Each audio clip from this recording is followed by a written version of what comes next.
Hi everyone, Gary Sims here, and this is video number 2 for the upcoming 2021 Cheltenham Festival. This time of year, absolutely brilliant for seeing some of the best races you're going to see over hurdles and fences, and between now and pretty much January, February, it's absolutely non-stop, back-to-back, weekend after weekend of brilliant action. And just a quick look back on the weekend just gone, we had some absolutely fantastic races. Not necessarily fantastic in terms of close races, but we just saw a display from one or two that were absolutely fantastic. Right from Friday, when we started at Friday, Elusive Bell is a horse that I really like and one that I'm going to be having a look at in a bit more detail in another video. Put in a great display at the weekend down at Newbury. Brave Man's Game, another one that came up trumps at the weekend and one to watch out for, I think. Caribbean Boy was another one that I tipped up and beat Fiddler on the Roof in the novice chase on Friday, so really happy with that performance. And Time Hill, what can you say about that performance? Absolutely fantastic, beating Paisley Park. Yes, he was getting a £3 pull that he won't get at the festival, and it was a 1.5 length win, but to be honest, do I see Paisley Park reversing that form? No, I probably don't. But we'll have a look at the stayers in another video. Still a wide open market. There's a couple of others in there that I'm quite interested in. So, Time Hill being a selection I put up anti-post last year, he's obviously a horse I'm very interested in. I was really pleased to see him win at the weekend. On to Saturday, we saw the fighting fifth hurdle, which was a little bit disappointing. The start of the race where we had the two horses taken out, left So Royal out in front, and So Royal isn't a horse that goes out in front and leads like that.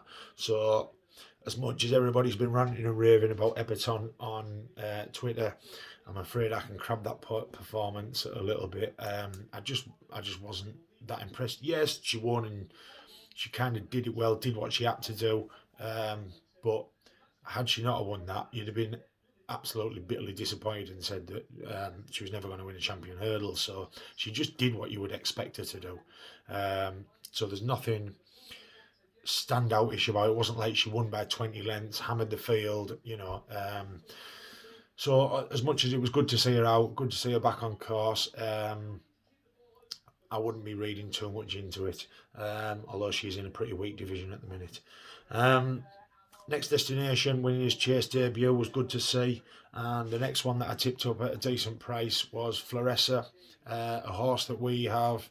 I like to follow the horses that Lady Buttons has run against, and Floressa is one that came very close in a race with Lady Buttons. I think it was last year.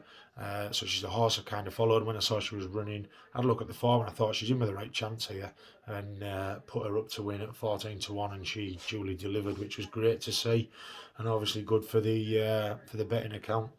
And another horse I was absolutely really impressed with was Monkfish. Couldn't go wrong with what he did, and I think rightfully brought into favourite for the festival. Concertista, a mare that put in a great performance as well. That was very good to see. Caught my eye, that one, more than I expected. She wasn't really a horse that I was that into before the weekend, but her performance really caught my eye.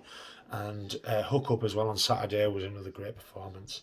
And then on Sunday, which when you just thought you'd had a great couple of days of it, it even got better with Zanahiyr for Gordon Elliott was absolutely top draw. What a performance that was. Ballyadam, to be honest, probably expected him to win a little bit better than he did, make it a little bit more comfortable, but did what he had to do. And then what can you say about Envoy Allen? A horse, still find it quite hard to believe that I opposed this horse for the Ballymore last year, but I think it was just because I wanted him in the Supreme, not because of his talents. And this horse is going to be up there with the best of the best. I know a lot of people are saying it, and we're quite quick to jump on the bandwagon at times, but he looks like he's going to be an absolute superstar. And do you know what? Short price favourites right now at Cheltenham aren't usually a good thing, but he'd be in a hell of a lot of doubles and trebles right about now, I would have thought, and rightfully so. And then Honeysuckle. Honeysuckle is a horse I've got a strong opinion on that should be going to the Champion Hurdle. I believe the likes of Epperton and whatever, that she could run him into the ground. They're horses that have got a turn of foot, and I would take Honeysuckle into the Champion Hurdle, and I would make it as strong a gallop as possible, and run him into the ground so that by the time the turn of foot came for him, they were just like worn out. I think she'd have a cracking chance in a Champion Hurdle, and that's where I'd be taking her. They've won the Mares Hurdle. They've got nothing to do going and retaining that. £70,000 prize pot, I think, in the Mares Hurdle for the first prize. You win the Champion Hurdle, it's over $250,000. It's a no-brainer as far as I'm concerned. I'd have no doubts about the trip. Obviously, you've got no doubts about the course, so I think they should be brave and take on the big ones. So that was a weekend. Don't normally go over the weekends that have just passed, but it was that good. Felt like I should do a little bit. And the race I'm going to preview today and give you a selection in is the Champion Bumper. It's a race that I generally make a couple of selections in very early on and around this time. And I've managed to pick out a horse, not quite as big as last year. A few of you remember last year I picked out Appreciate It for the bumper. Didn't actually go on and win, but picked it out early on. Yeah, it's just bumpers. It's the race that I like to look at. You get to see them once, maybe twice at the most at the minute. You haven't seen them all to the best of potential. Some of them are going to come on leaps and bounds, but I think you can often see in those early races something that's going to be at the very top, and I believe I've got one here. When we look at the market, there's absolutely no surprise to see that Willie Mullins and Gordon Elliott are at the top of the betting. These two have won the race twice each in the last 4 years, and so they always, even when they haven't won it, they always have very good horses in the race and are always knocking on the door. So they've won it twice each in the last 4 years, and the race was won by Fernie Hollow last year, who was favourite for the Supreme, and the year before was won by Envoy Allen, who is red hot favourite again this year. So you've had two very, very good horses come out with this race in the last couple of years. The obviously link between them is that they're both Cheveley Park stud horses, one each from the Mullins and Gordon Elliott yard. So those guys at the Cheveley Park stud, they've got a lot of youngsters in there. They've got a good crop of horses.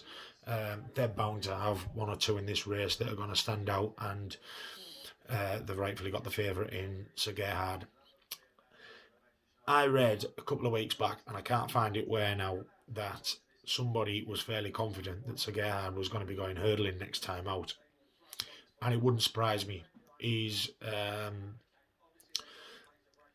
a year older, he's 5, so he'll be 6 by the time the bumper comes, and I'm not so sure they'll want to waste a year in the bumper with him. That'll make him 7 in hurdling, novice hurdling. If he goes open company, he'll be 8. If he goes novice chasing, he'll be 8. 9 in open company chasing. I just think it's knocking on a bit. It wouldn't surprise me at all if they did, if they rated him that high, if they knocked the bumper out.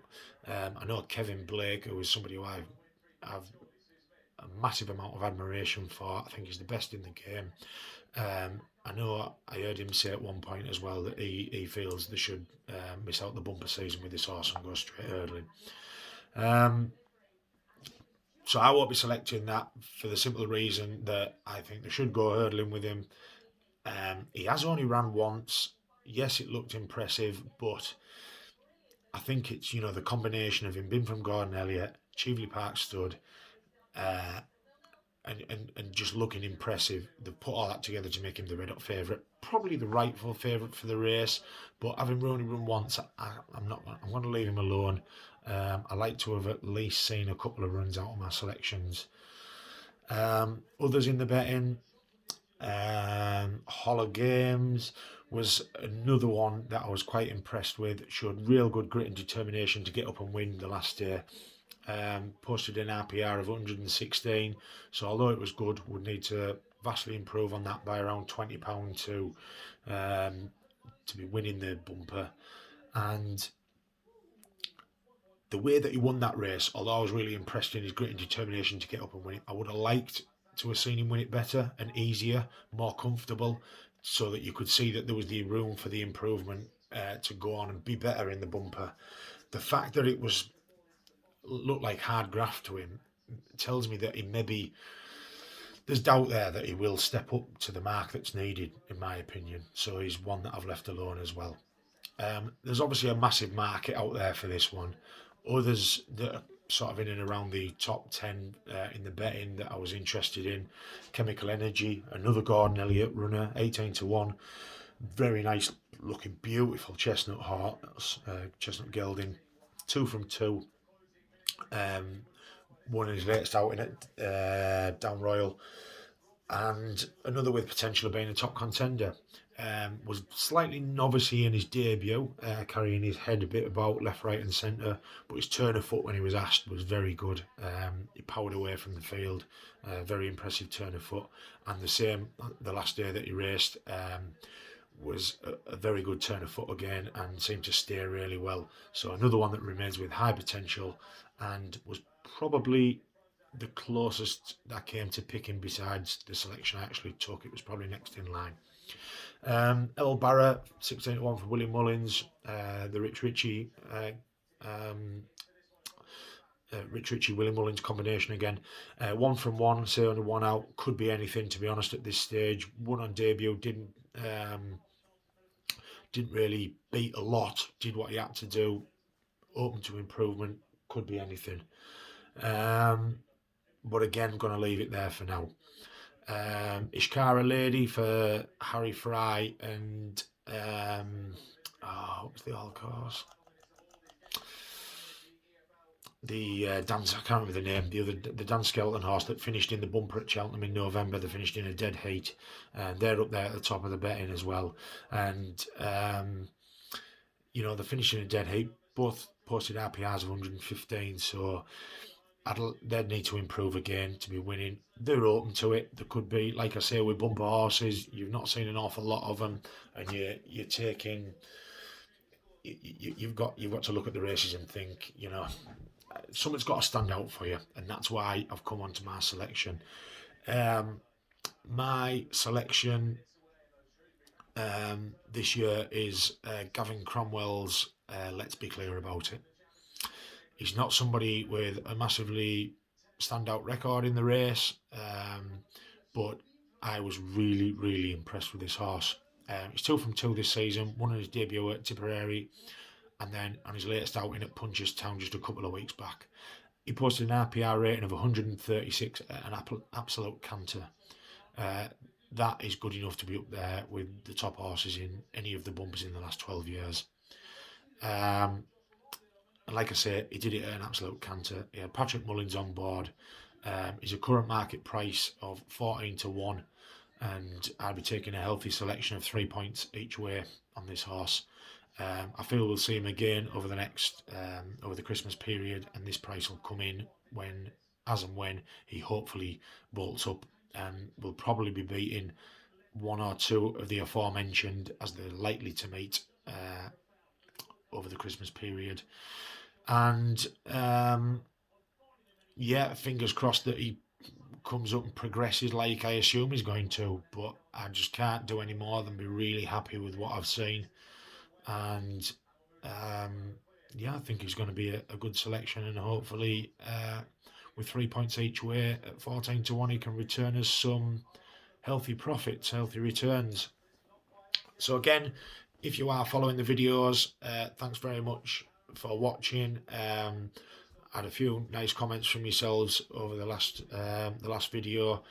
I found the anti-post betting quite difficult. You'll notice there's been a good week or so between videos here. I'm not going to put bets up unless, obviously, I'm fairly confident in them. They are bets that I'm putting on myself. And I found some of the races really tough. There's a couple of short price favourites in there. I don't fancy Envoy Allen and Shishkin to be getting beat. So when you're quite confident on horses like that, you know, in those races you may be looking for places. So you know, it's hard. It is hard, and the bookies have been absolutely horrendous with us. I think. I mean, you look at the Epatante win at the weekend. How you can shorten a horse in like that off the back of that run? It's just daylight robbery, to be honest. Some of the top end of the market, you know, very very tough. So you've got to look in at decent prices and try and beat the bookies, and hopefully we can come up with a few. But yeah, any comments, chat below in the comments is greatly appreciated. I do try and do as much research as I can for these, and there's a couple of horses I've got lined up for a couple of other races, so hopefully it won't be as long before the next video is up, and we can get a couple of more bets out to you. But thanks for watching. Appreciate the comments and stuff. I hope you're all staying safe. I hope everybody's fit and healthy, your families are fit and healthy, and we'll speak to you soon. Cheers all.